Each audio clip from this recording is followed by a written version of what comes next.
1588, the year a storm, both man-made and God-made, reshaped the fate of empires. Spain sent its mighty armada, 130 ships strong, to crush England. To the Spanish, it was a holy mission. To the English, it was a fight for survival. The story of the Armada is one of cunning, courage, fire, and a whole lot of bad weather.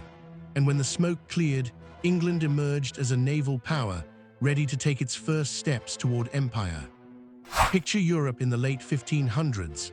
Spain is the superpower, gold flowing from the Americas, vast armies, and a navy unmatched. England, a smaller, scrappier kingdom led by Elizabeth I, brilliant, ruthless, and never married. King Philip II of Spain was furious with Elizabeth. She rejected his marriage proposal. Elizabeth was a Protestant heretic and a political nuisance. She'd backed rebels in the Netherlands, executed Mary, Queen of Scots, and unleashed privateers like FrancisDrake to raid Spanish treasure. For Philip, enough was enough. By 1588, Philip II had had enough of Elizabeth's games. He gathered the Invincible Armada, blessed by the Pope himself, and prepared to invade. England was about to face its greatest test. Spain's armada was a floating city, 130 ships, 30,000 men, 2,400 guns, galleons, supply vessels, troop carriers, a juggernaut. Philip's plan was straightforward: sail to the Netherlands, pick up the Duke of Parma's veteran army, and invade England. The armada was fueled by religious fervor.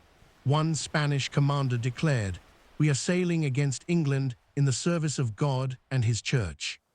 England, meanwhile, scrambled.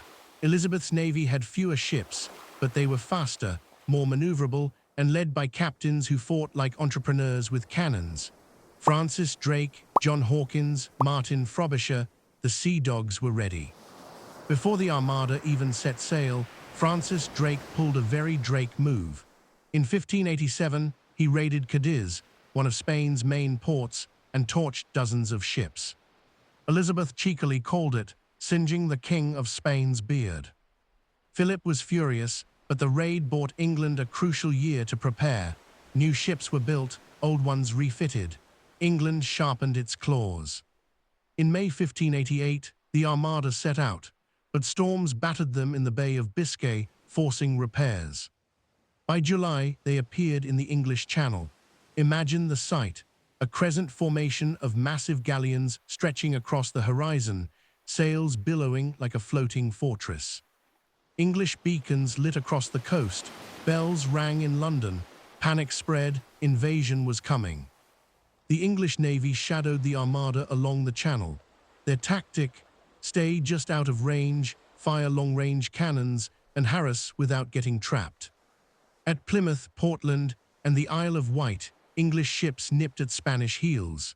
Faster and more agile, they avoided the Armada's attempts to grapple and board. Drake famously snuck out one night and stole a Spanish supply ship. Typical Drake, part pirate, part prankster. The Armada anchored at Calais, waiting for Parma's army. But coordination was a nightmare. Storms, shallow waters, and English blockades kept Parma stuck.